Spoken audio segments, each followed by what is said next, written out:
नमस्कार साथियों। आज एक बहुत महत्वपूर्ण विषय पर मैं बात कर रहा हूं। आप जानते हैं कि स्टाफ नर्स की नियुक्ति प्रक्रिया हाई कोर्ट में भी चल रही है। खास करके जो स्पेशली 2021 बैच के जो स्टूडेंट हैं, जीएनएम स्टूडेंट, जिन्होंने हाई कोर्ट में रीट किया है, और हाई कोर्ट में जो उन्होंने रीट किया है तो हाई कोर्ट में उन लोगों की एक ही मंशा है कि हम लोगों को भी नियुक्ति प्रक्रिया में शामिल किया जाए। इसके अलावे शामिल करने के अलावे है कि जल्द से जल्द एग्ज़ाम लिया जाए। इसमें कई सारे कैंडिडेट्स हैं। नम्रता कुमारी है, ममता कुमारी है, गुंजा कुमारी है और साक्षी कुमारी है। तमाम ऐसे कैंडिडेट्स हैं जो उसमें पिटिशनर हैं और लगातार अपना प्रयास कर रही हैं। नतीजा जो भी है, लेकिन लोगों को अपने भविष्य के लिए प्रयास करना ही चाहिए।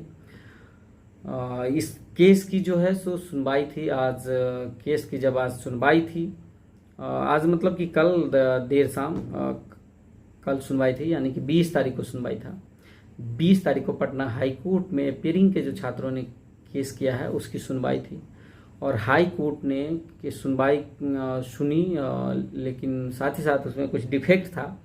जो रिट याचिका दायर की गई है उसके साथ जो कुछ कागजात लगाए गए हैं उसमें कुछ कमी था या कुछ त्रुटि था।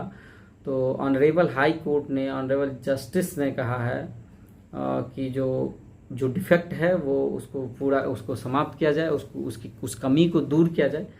अब देखते हैं कि क्या आगे क्या जानकारी होती है। जो अगली सुनवाई होगी उसमें जो आएगा वो भी मैं अपडेट करूंगा। आप सभी साथियों से रिक्वेस्ट है, अगर YouTube पर इस वीडियो को देख रहे हैं तो प्लीज़ सब्सक्राइब कर लीजिए, अपने दोस्तों के साथ शेयर करिए, और कहीं भी रहिए अपने हक अधिकार के लिए हमेशा एकजुट रहिए, क्योंकि हक अधिकार बिना लड़े नहीं मिलता है, और बिना लड़े तब तक नहीं मिलेगा जब तक आप संघर्ष नहीं करिएगा। संघर्षों का जीत होता है, इसलिए हर स्तर पर प्रयास करते रहना चाहिए। बहुत बहुत धन्यवाद साथियों। देखिए साथियों, पटना हाई कोर्ट में आप जानते हैं कि एक राज्य भर के 2021 से 24 सत्र के स्टूडेंट ने अपियरिंग छात्रों को राहत देने के लिए अपियरिंग छात्रों का एग्ज़ाम लेने सहित नियुक्ति में शामिल करने को लेकर जो रीट याचिका दायर किया था उसमें क्या ओरल ऑर्डर आया है उस पर मैं वही आपको बताने जा रहा हूँ। एकदम उस ऑर्डर के साथ civil writ jurisdiction case number जो है सो 8548/2025 है। इसमें कई सारे पिटिशनर्स हैं। पिटिशनर्स यानी कि आवेदक कई सारे हैं, जिसमें ममता कुमारी है, नम्रता कुमारी है, साक्षी कुमारी है, कई स्टूडेंट हैं, दर्जनों स्टूडेंट हैं। और आप जानते ही हैं कि the state of Bihar and others petitioner versus respondent, इसमें जो एफियरेंस है पिटिशनर के तरफ से जो लॉयर आए थे मिस्टर राजन जो एडवोकेट हैं, और गवर्नमेंट की तरफ से जो रिस्पोंडेंट हैं उनके तरफ से जो इसमें लॉयर थे वो गवर्नमेंट प्लीडर नंबर 23, यानी कि सरकार का जो एक नंबर होता है उसके अकॉर्डिंग उनके लॉयर रहते हैं।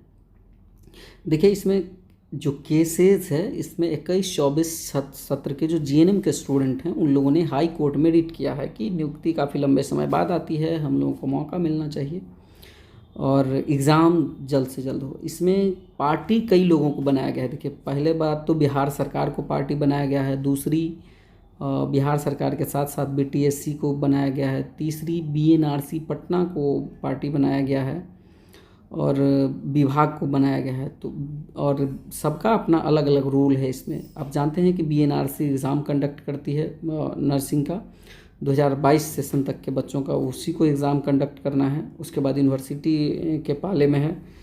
तो ये तमाम चीज़ें हैं।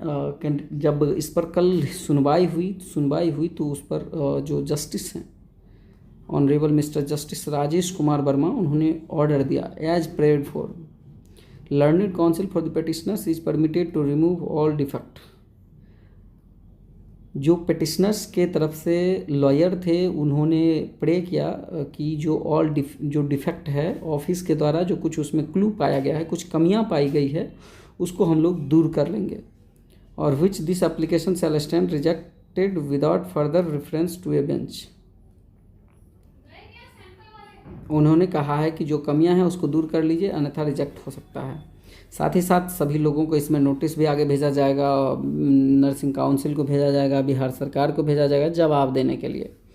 देखिए यहाँ पर जब ये केस हो रहा है तो यहाँ पे एक बात का और जिक्र करना चाहिए कि पारा मेडिकल संबर के छात्रों ने भी अपियरिंग को लेकर के हाई कोर्ट में रिट याचिका दायर किया था और फार्मेसी के भी छात्रों ने किया था। तो फार्मेसी के छात्रों के केस को जो है सो रिजेक्ट कर दिया गया था अपियरिंग मोड को लेकर के। और इसमें क्या होगी ये अपने आप में चौंकाने वाली बात है। अभी कुछ भी कहना गलत होगा। देखिए क्या होता है। बहरहाल एग्ज़ाम जो है सो बीएनआरसी को एग्ज़ाम लेना है। बीएनआरसी के रजिस्ट्रार से जब बात होती है तो उनका कहना है कि हम एग्ज़ाम को लेकर के प्रिपरेशन कर रहे हैं, बहुत जल्द सारी चीज़ें पूरी करके एग्ज़ाम लेंगे। बाकी देखने वाली बात है, मामला अभी हाई कोर्ट में है।